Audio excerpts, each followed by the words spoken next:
Hi there guys, welcome to today's hypnosis lesson. In this lesson we are talking about perception and specifically the ways that you can alter your perception to change the way that you feel about something.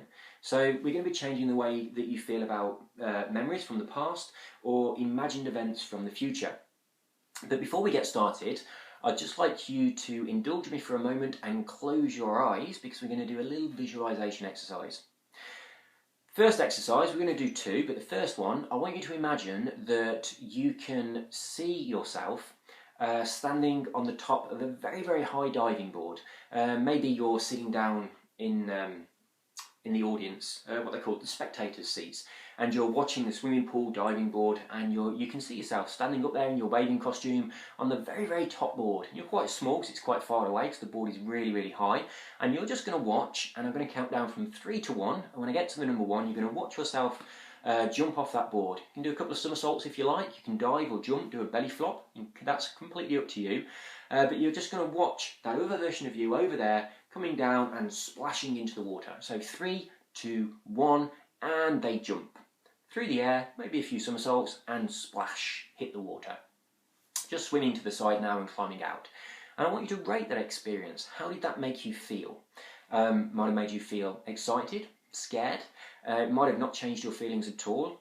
If it did make you feel a certain way, I want you to rate that feeling, judge it by its intensity. So from 0 to 100. 100, like that was petrifying. It completely scared the wits out of me. I'm sweating as I'm listening to this.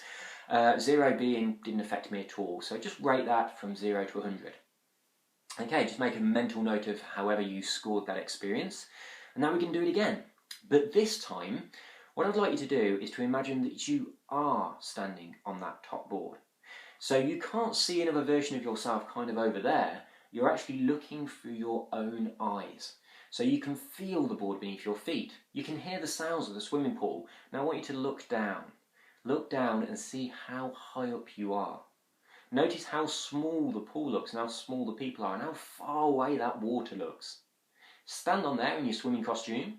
Feel the coolness of the air that's kind of drying the water off you because you've been stuck there for some time now. Now, I'm going to count down from 3 to 1. And when I get to the number 1, I want you to imagine that you're jumping, diving, whatever you want to do, off the board, whizzing through the air until you splash into the water. But I want you to imagine it as though you're actually experiencing it. So you're not going to see yourself over there. You're going to see through your own eyes. So some of you might have your eyes closed if this is particularly scary, but you're just going to imagine it as though you're reliving this experience. Or if you've never jumped or dived off a board, as though you're living this experience for the first time. So you can feel the board beneath your feet. 3, 2, get ready. Tiptoes right on the edge of the board and start leaning forward and feel your weight being pulled forward. And 1. Jump or dive off the board and feel yourself falling through the air. Keep your eyes open and see the water coming towards you and splash, hitting the water. Now just swim to the edge and climb out of the pool. Now I want you to rate that experience from 0 to 100. We're just talking about intensity of feeling here. It doesn't matter whether that feeling was excitement, fear or whatever, just intensity of feeling. Now, what I'm kind of guessing is the first one, the number was low, very low, probably about a 2 or a 3. I'm guessing the second one, it was higher. Now it might not have been much higher because we didn't kind of spend much time creating that scene, but I'm guessing that it was definitely higher than the first one. If I'd have spent quite a bit of time hypnotising you, making sure I'd got a nice deep trance, and then really putting you into that environment, making you smell the chlorine of the pool, incorporating all of your senses and making it feel completely real to you, and then talk you through that experience, then your number would be much, much, much higher because it'd feel more real. This is kind of the reason that horror films scare people. It's like you know that you were just sitting here listening to me, watching this lesson on the internet, and just imagining that experience. You never went to a swimming pool, you didn't have that experience, but when you associated into the idea of it, it created some sort of feeling in you, kind of maybe excitement or fear, which elevated those feelings more than they would have been if I hadn't have taught you through that experience. In a very similar way, when you sit and watch a horror film, you know that you're sitting in your lounge, you're completely safe and comfortable, you know the horror film is fake, you know that all the actors are fake, any monsters are fake, you know that it's just something that someone has produced and created for your entertainment, yet it still creates a sense of fear, it creates a sense of anxiety and nervousness, it causes stress in your body.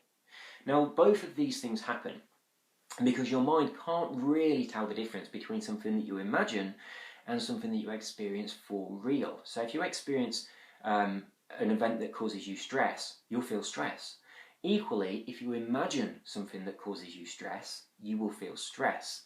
Now, if you really associate into that imagination in a very strong way, that stress will be heightened. If you remove yourself from that situation, but you still imagine it, but you imagine it happening over there as though you're watching it from a third-person perspective, then that stress is reduced. You'll probably still have more stress than not imagining it at all, but you'll feel a hell of a lot more comfortable than if you actually step into it. So this is kind of two ways that we can perceive things that we think about, either memories from the past or we imagine events from the future. We can associate into them, which we often call the first person perspective, which is the idea of reliving something, seeing through the eyes, smelling through the nose, talking through the mouth of the person that's having that experience, actually reliving that inside your own mind. Or you can disassociate from an experience, which we call the third person perspective, which is the idea of being able to see another version of you over there doing the thing and then watch them having that experience. Now, when you do this, it takes away the emotion. So you can watch yourself doing something scary and it's not scary.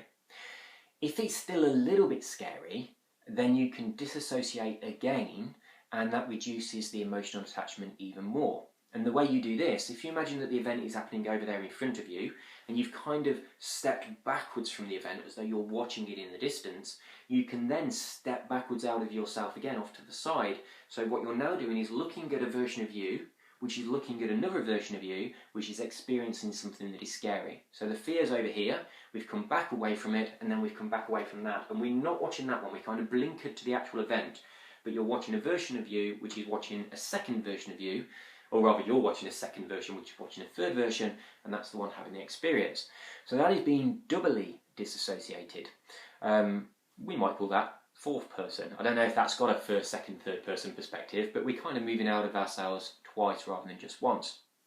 Now, as an interesting little aside here, I naturally am a disassociated person. When I imagine things, imagine myself doing something or remember myself doing something, I tend to see it over there. I see a version of me doing it. And years ago, when I was quite heavily into computer games, I could never get on with those first-person shooter style games. I found them quite difficult. If I played a car racing game, which was the sort of games that I like, I had to have the camera view so I could see the back of my car, as though I was kind of looking from above and controlling it. I couldn't have the kind of cockpit view where you imagine that you're in it. The first-person games and that kind of cockpit view on racing games, they used to make me feel really claustrophobic. It was really uneasy feeling about them. Which, because I naturally disassociate from experiences, they kind of felt too close. Now, I don't know, but I'm guessing that people that do the opposite, which really associate into an experience, they kind of would prefer the first-person games where you can kind of, you can't see a character but you're looking through the character's eyes, or the cockpit view on a racing game. What I preferred was the third-person games where you've got a little character on the screen and you can see them from up here somewhere and you can direct them as they move around. So I was much more comfortable with that. Now, I've actually got a friend who definitely, he is someone who's fully associated into everything that he experiences, and he does prefer the cockpit view of racing games. So I do know that that's true for me and him. I don't know whether that's true for anyone else. So I'd be interested to hear your comments on that, see if there's a real strong connection between this idea of being associated and kind of liking or disliking this idea of first and third person perspective. So let's get back on track. How is this useful and how can we use it? Well, there's a couple of ways that we can use this. But I want you to think about types of people. There are some people that disassociate from everything. Now, I am one of those people, and people that do that tend to not have very heightened emotions. negative stuff doesn't really bother us, and positive stuff doesn't really get us that excited. We tend to kind of flatline a little bit. There are other people, and my girlfriend is definitely one of these, that associate into everything. And these people get very depressed about things that upset them. Negative things, they really affect them quite badly. And positive things get them incredibly excited. They get very, very excited about stuff that is really good stuff, really exciting things. So it's like an emotional roller coaster. They go up and down kind of crazy. So that's my girlfriend's natural way of perceiving reality. She fully associates into things she imagines, whether it's the future, the past, good or bad. I tend to do the opposite. You then get some people who disassociate from all the good stuff and they associate with all the bad stuff. Now, I've got a friend that does this and he's quite depressed a lot. If he remembers something that's bad, he remembers it in an associated way and all the feelings come back and he has all those negative bad feelings. If he remembers something that's good, he remembers the whole event as though it's kind of off in the distance and he gets none of those feelings. So that's kind of a really, really horrible way to have to experience your memories. On the flip side, you can have people that disassociate from all the negative stuff and they associate, with a siren going by, we'll just ignore that, and they associate into the positive stuff. And their lives are wonderful because they're not kind of repressing anything. They can still think about the bad things. They can remember bad events and they can imagine things in the future that other people might call negative. But because they're not associating into them, they just get the facts. So they can talk about things and they can kind of work through things, but they're not caught up in the emotions of it. So they don't get really bogged down with negative emotions just because they're thinking about something that is negative. It's kind of neutral for them. It's just a bunch of facts. And on the other side of it, the good side, when they remember or they imagine something that is good and they associate into that, then they get the emotions of it and it feels wonderful and they can enjoy this. Now, there are ways that you can use this, really, really cool ways of using it that will help yourself and help your clients. But I'm going to leave it at that for today. I just want you to think about that.